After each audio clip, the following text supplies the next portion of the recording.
tem que gostar do jogo primeiro, muito. E ele tem que ter determinação, porque ele quer muito isso, sempre.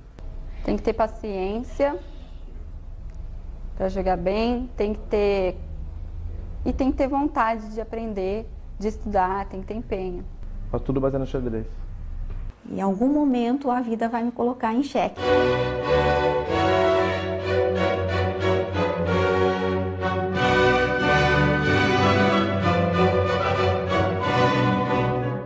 Eu jogo há mais ou menos 60 anos e aprendi a jogar com os meus pais. Eles jogavam em casa e eu ficava observando o jogo deles e aprendi assim. Eu aprendi a jogar quando a escola em que eu estudava, quando eu estava na segunda série, ela fez um curso de xadrez e a iniciativa partiu dos alunos e uma das principais incentivadoras desse curso era a minha irmã mais velha. Então ela praticamente me obrigou a participar do curso, eu e ela. Mas só de aprender a jogar eu já gostei muito do jogo e nunca mais parei. Eu aprendi com meu pai, como grande parte dos xadristas, né? Meu pai tinha uma grande paixão pelo jogo, desde que eu era pequeno eu sabia disso, mas eu nunca tinha me interessado, né? Quando eu tinha 9, 10 anos de idade eu gostava demais de videogame, futebol, como qualquer outro moleque da minha idade, eu não tinha o menor interesse em aprender, né? Um dia ele me ensinou, a partir desse dia eu passei a jogar bola acho que 2 vezes por ano, e xadrez 50 vezes por dia, né?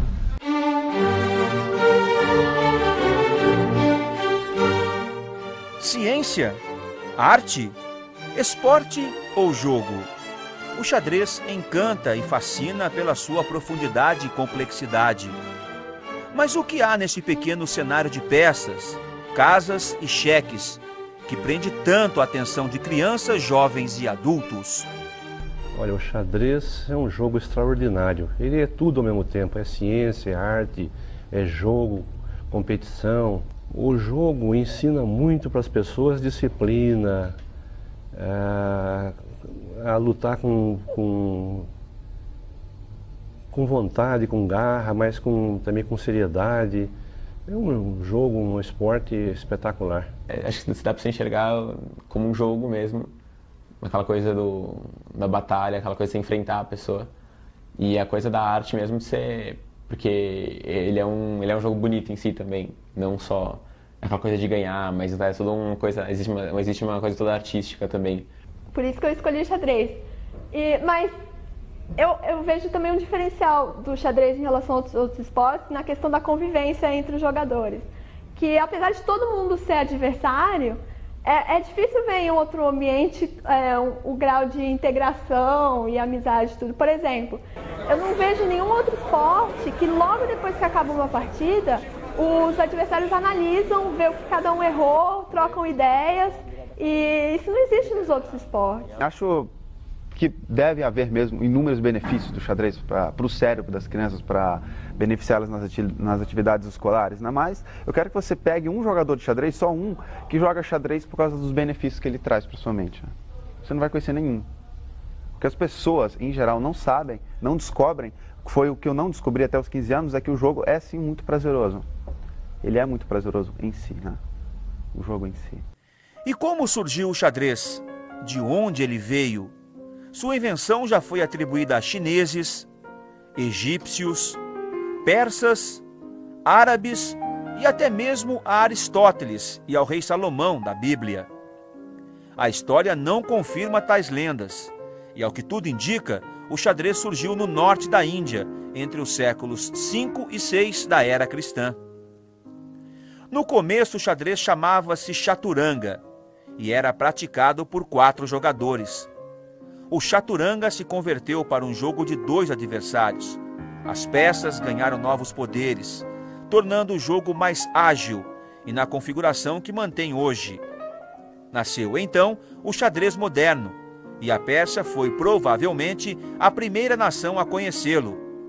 Com a conquista dessa região pelos árabes, o xadrez expandiu-se até a Europa. É um jogo complexo. Ele é formado por um espaço, por um tabuleiro. Nesse tabuleiro você tem espaços onde você pode transitar e espaços que você não pode. Então você tem uma parte que é mais saliente, outra parte que é pano de fundo. Eu considero isso muito relacionado com a vida da gente. E um conjunto de peças, cada uma com uma função. Então, apesar das peças minhas e do outro terem as mesmas funções, então o peão vai sempre andar daquela forma, tanto o meu quanto o dele. O outro lida com esse lidar de uma forma diferente da minha. Então, é um jogo complexo. Exato, eu sempre me pergunto, né? Então, por que já xadrez? Você é só sentado ali. Mas ali não é só o xadrez, ali são cálculos, são estratégias. Então, além do jogo, tem outras coisas ali. Então, isso reflete a pessoa agressiva, pessoa mais calma. Então, eu acho que ali está um reflexo do perfil da pessoa. E a pessoa vai trabalhando aquilo lá, vai trabalhando a tranquilidade, o cálculo. Porque o xadrez não é só um esporte, né? Tem ciência, tem todo o cálculo. Além também de trabalhar isso da estratégia, também de prever o futuro. Então, eu acho que o xadrez, além do seu esporte praticar, de ser um passatempo, também ajuda nesse lado do raciocínio da pessoa. Xadrez é um jogo que posso dizer que mudou minha vida, de certa forma. Quando aprendi a jogar xadrez, o jogo mudou a minha vida. Eu tive a oportunidade de viajar, conhecer pessoas, né? Para ser bem sincero, até me sentir vivo de novo.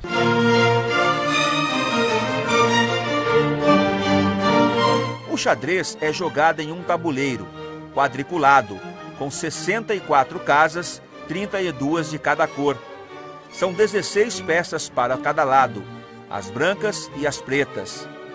Bispos, cavalos, torres, reis, damas ou rainhas e peões. Parece simples, mas as possibilidades são quase infinitas. Os matemáticos afirmam que existem aproximadamente 170 quatrilhões de maneiras de jogar apenas os 10 primeiros lances. Para os 40 lances seguintes de um jogo inteiro, o número é estimado em 25 vezes 10, elevado à 115ª potência. O número inteiro de átomos em todo o universo é apenas uma pequena fração desse resultado. Complexidade acho que nunca repete uma partida assim, cara. Isso que eu acho que é o mais legal. Você joga quase 1 milhão de partidas, você nunca vai jogar uma partida idêntica, né? Isso que é legal. O movimento mais lento registrado foi o de Francisco Troyes.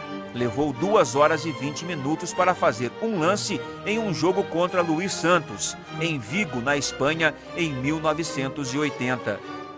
Troyes tinha somente 2 movimentos possíveis a considerar. A pessoa tem que ser muito calma, porque xadrez demora muito a partida. São várias possibilidades, cada um tem que analisar todas. Porque, independente do adversário jogando, você tem que saber o que já antever o lance dele. E eu acho que isso é muito chato para certas pessoas, porque é monótono, porque é um silêncio, é só você sentado na cadeira. Então tem que ter muito tranquilo para poder aguentar, porque às vezes são até várias horas de partida. Então acho que tem que ter tranquilidade. O jogo mais longo de xadrez de todos os tempos, jogado por jogadores top do ranking, teve 269 movimentos. Foi entre Ivan Nikolic e Goran Arsovic, em Belgrado, em 89. Durou mais de 20 horas e resultou em um empate. A partida mais longa terminada em vitória é a que Wolff ganhou de duras em 1907. 168 lances, durando 22 horas e meia. O que não acontece atualmente, pois as regras de hoje não permitem que um atleta se desgaste tanto, e as partidas podem durar, no máximo, 5 horas, sendo que a média de lances por partida é de 30 a 40 movimentos. A FIDE, Federação Internacional de Xadrez, estima que cerca de 500 milhões de pessoas pratiquem a modalidade de xadrez no mundo.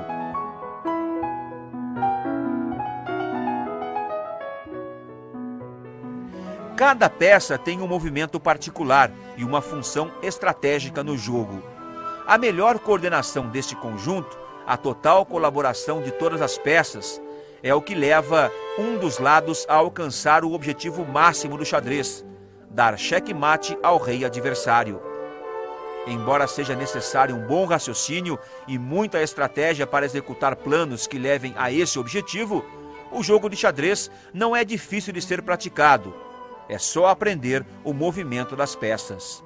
Eu acho que não é difícil jogar xadrez, acho que qualquer um pode aprender o jogo, as regras básicas, o movimento das peças, tudo. Eu acho que torna-se cada vez mais difícil a partir que a pessoa queira se aprimorar, mas aprender os movimentos básicos e as regras eu acho bem fácil, qualquer um pode aprender. Por exemplo, eu ensinei o cara era surdo e tinha uma deficiência mental também. Você ensinar ele a mexer as peças e ele sabia mexer. Ele falava assim, peão, ele falava pu, pu. Eu falava peão, ele falava pu, pu. Aí ele jogava assim, muito mal, mas aprendeu a mexer. Muito preconceito que tem mesmo. Xadrez é só para inteligente, xadrez é só para quem é muito aplicado, coisa de gente muito séria, né? Que a imagem que todo mundo tem de xadrez é aquele cara assim, de óculos, né? Cabelinho do lado, sério, tímido, cheio de espinhos, aparelho, né? Dá dó, né, da imagem do xadrista, né? O xadrez, a matemática e a música são os únicos setores da atividade humana em que se conhecem casos de crianças prodígios. Pesquisas realizadas por psicólogos da Universidade de Moscou na década de 30 comprovaram que a prática do xadrez contribui para o desenvolvimento de capacidades humanas, tais como a memória, a imaginação, o raciocínio lógico, o autocontrole e também a criatividade. Desde então, governos dos países da Europa têm incentivado o ensino do xadrez nas escolas. O xadrez é um jogo e eu faço uso dele para ensinar às crianças estratégias de lidar com as questões da vida. De um modo geral, em terapia, a gente usa o xadrez e os jogos para isso. A gente vai trabalhando com a criança e vai ensinando para ela quais são as estratégias dela sair de uma situação problema. Cada jogada é um problema, cada jogada leva a criança a pensar em como que ela vai se livrar daquela situação. E com isso a gente imagina que ela está desenvolvendo estratégias para depois, no futuro, ela poder lidar com as situações maiores que a vida vai impor para ela. Na França, a partir de 1976, o Ministério da Educação patrocina as competições escolares oficiais e sugere às autoridades acadêmicas que incentivem o ensino do xadrez. Desde 95, a Holanda inclui o xadrez como esporte escolar no currículo do ensino fundamental, durante meia hora por semana, favorecendo assim a 300 mil estudantes. Xadrez também é disciplina escolar obrigatória na Romênia, sendo que as notas em matemática dependem em 33% do desempenho neste esporte. As minhas notas, assim, eu estou tirando boas notas, tô desenvolvendo mais nos estudos e no xadrez. Acho que o raciocínio que dá para matemática em especial é incrível, porque o xadrez é cálculo.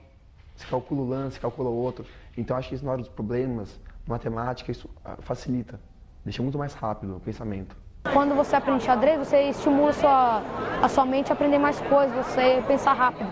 A extinta União Soviética, na década de 80, quando os principais esportistas do país eram os jogadores de xadrez Garry Kasparov e Anatoly Karpov, campeões do mundo, chegou a reunir mais de 1 milhão de alunos em seus torneios escolares. O xadrez é o esporte número 1 nos países soviéticos, praticado desde a primeira série e incentivado pelo governo.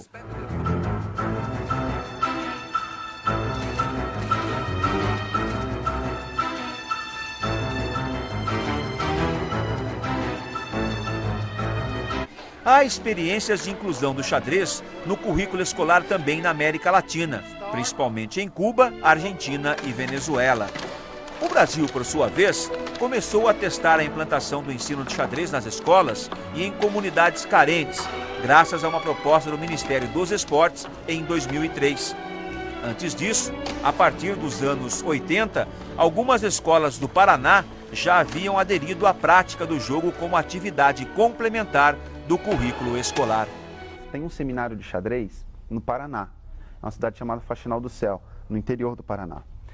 Eu vou para lá todo ano dar palestras, uma vez eu joguei campeonato, sempre tem um evento lá uma vez por ano, né?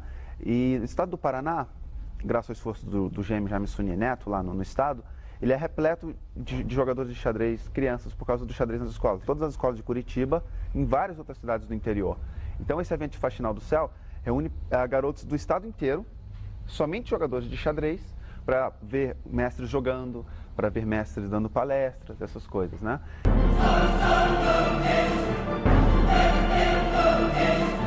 A ginástica da inteligência, a guerra da mente ou um confronto de ideias. Tudo isso é usado pelos enxadristas para definir o xadrez. Quem ganha é mais inteligente que o outro? E como lidar com a derrota quando você está sozinho ali e tem de, com sua própria capacidade, conseguir superar a mente do adversário?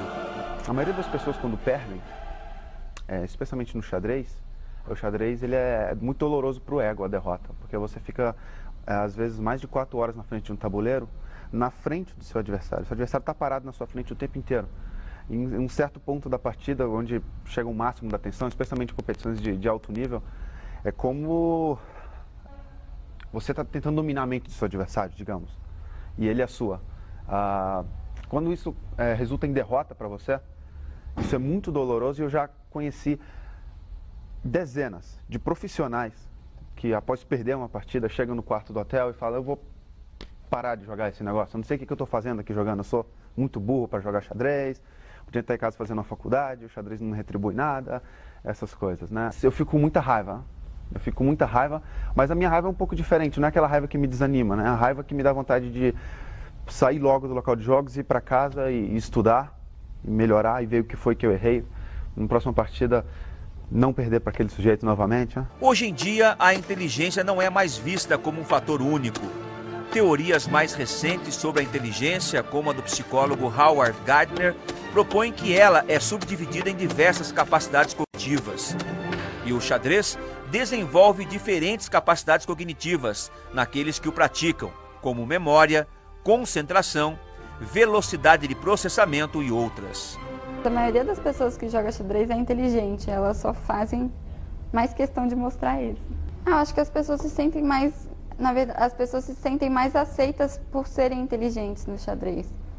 Porque se você é inteligente num esporte ou numa atividade que você não precisa ser inteligente, você não se sente à vontade para mostrar sua inteligência. E como no xadrez exige a inteligência, você pode se sentir à vontade para mostrar que você é inteligente.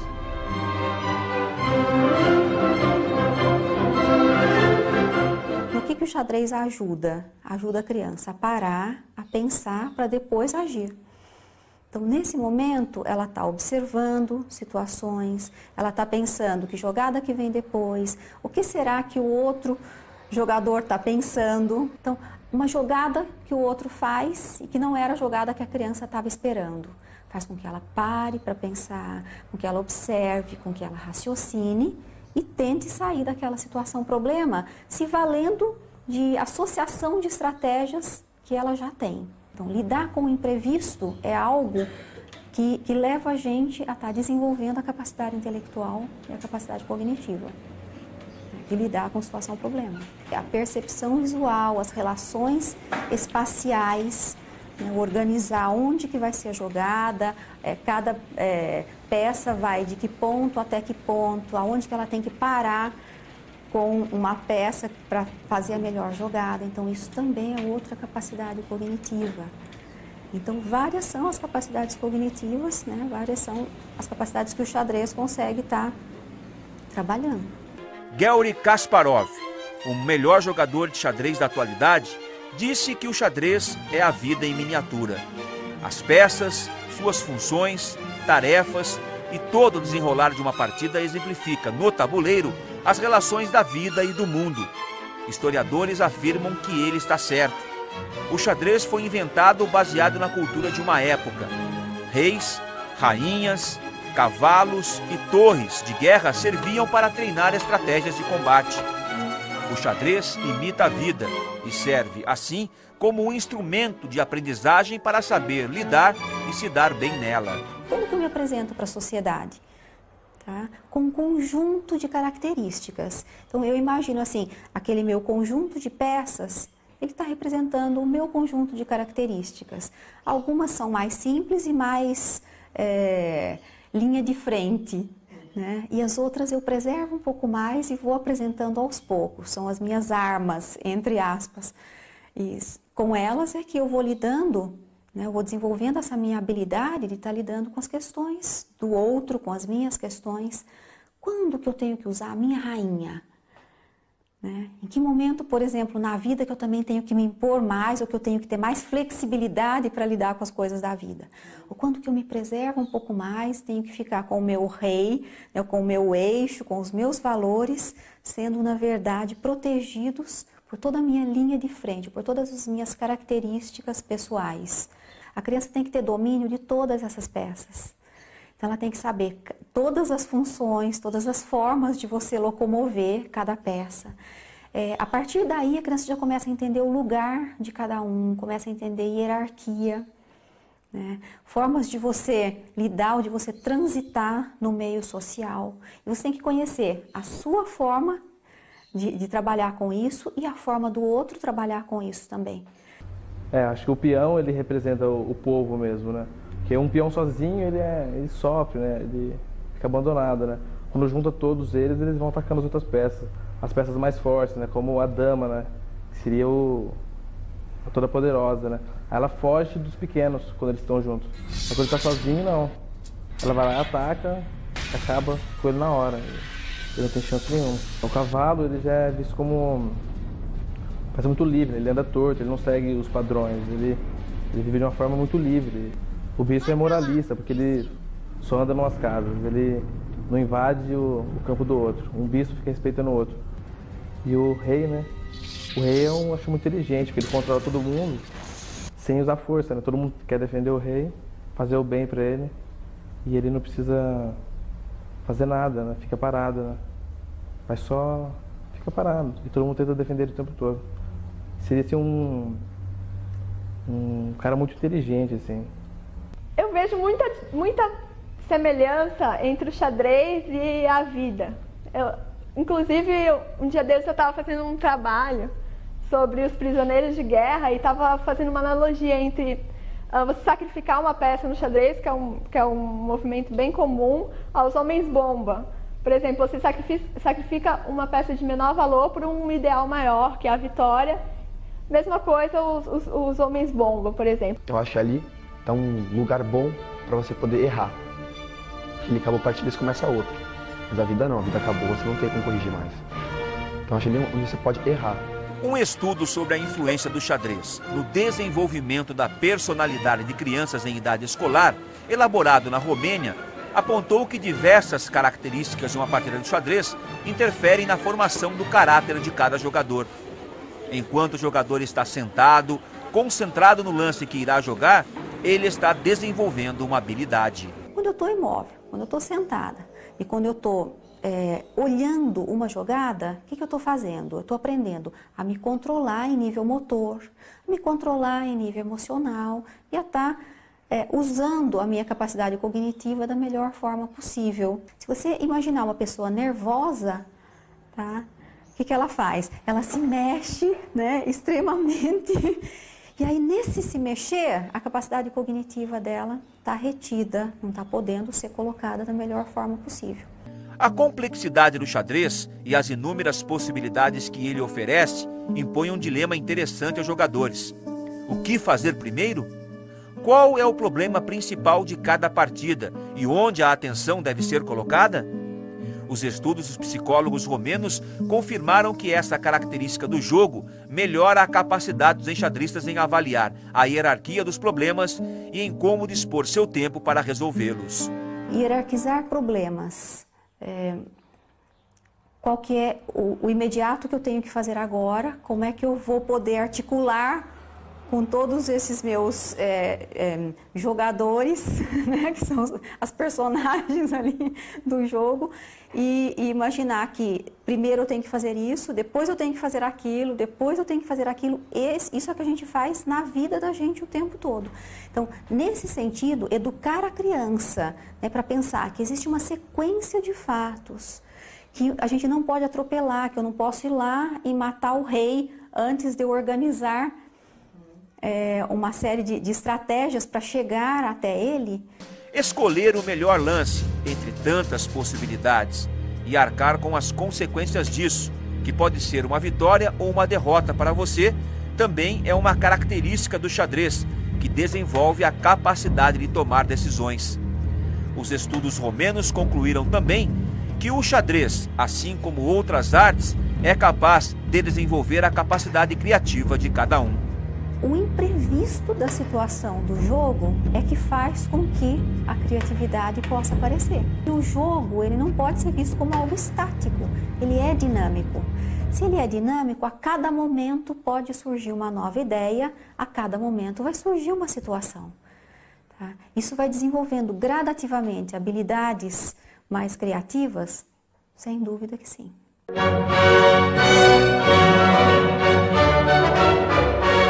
Se o xadrez imita a vida, ou é uma pequena representação da sociedade, assim como ela, ele ensina. Perder, ganhar, esforçar-se ao máximo para atingir um objetivo.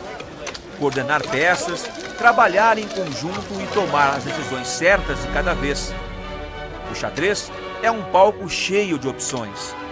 Nele você pode encenar de várias formas para quando chegar o dia do espetáculo, fazer a melhor escolha e na hora certa. Além de cheques e mates, o que se aprende no xadrez? De um modo ou de outro,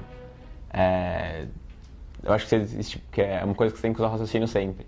Então, um dia de outro você acaba abrindo sua mente para algumas coisas, sim. Eu não diria que eu aprendi, mas antes de jogar xadrez, eu diria que eu era uma pessoa mais tímida. Era uma pessoa mais tímida, um pouco mais retraída. E depois que eu aprendi a jogar, participando de muitos campeonatos, viajando, conhecendo gente de todas as idades, jogando os campeonatos da minha categoria, viajando para fora, isso vai te abrindo para o mundo, abrindo sua mente e deixando você mais sociável. Algumas virtudes suas são bem estimuladas. Primeiro, uma clássica que é o raciocínio, que todo mundo fala. Aí dos projetos do xadrez das escolas, todo mundo fala da matemática, que ajuda e tudo mais. Mas além dessas coisas específicas, eu acho que a paciência, na hora de jogar um pouco, mas na hora de treinar muito, eu acho. E aquela perseverança de você estar e ter que aguentar muito tempo quando você está cansado já. E você ficar na frente do tabuleiro, e às vezes você quer fazer outra coisa, mas você está dedicado a fazer aquilo. Acho que a determinação também, muito. E na hora da partida, aquela coisa do desafio também. De você estar batalhando ali na mesa, de você estar... É bem complicado, porque você não... você está se esforçando muito, mas você não pode exaltar suas emoções ali, você tem que ficar parado. Às vezes você está despertenso, você está coisa, mas você tem que ficar parado ali jogando, concentrado, você não pode perder o foco no jogo. Concentração, organização de ideias, essas coisas eu acho que o xadrez ajuda. Poder de decisão também. Um jogo ou muito mais que isso? Um esporte? Uma arte? Uma ciência? Muitas são as definições, os usos e as lições que se podem tirar do xadrez. Então, afinal, o que é o xadrez? O xadrez é um dos poucos esportes que eu acho que a idade não é um fator importante. As qualidades físicas também não são importantes, qualquer pessoa pode jogar. Eu acho que é bem democrático nesse sentido. Eu acho bem interessante. Criança, no campeonato tem criança, idoso, pessoas com deficiência, e todo mundo pode jogar xadrez do mesmo modo. Tem gente que acha que é guerra, de que você tem que provar para o adversário que você sabe mais, que você é mais inteligente, ou que você preparou mais. Para mim, eu acho que xadrez, além de, lógico, você saber alguma coisa, é questão de confiança. Você confiar no seu jogo ou você não confiar no seu jogo. Eu digo para você com certeza que ele é tudo isso. Por quê? Se existe alguém que pensa nele de todas essas formas, então ele está cumprindo papéis específicos de jogo, de esporte, de ciência, assim como tudo na vida.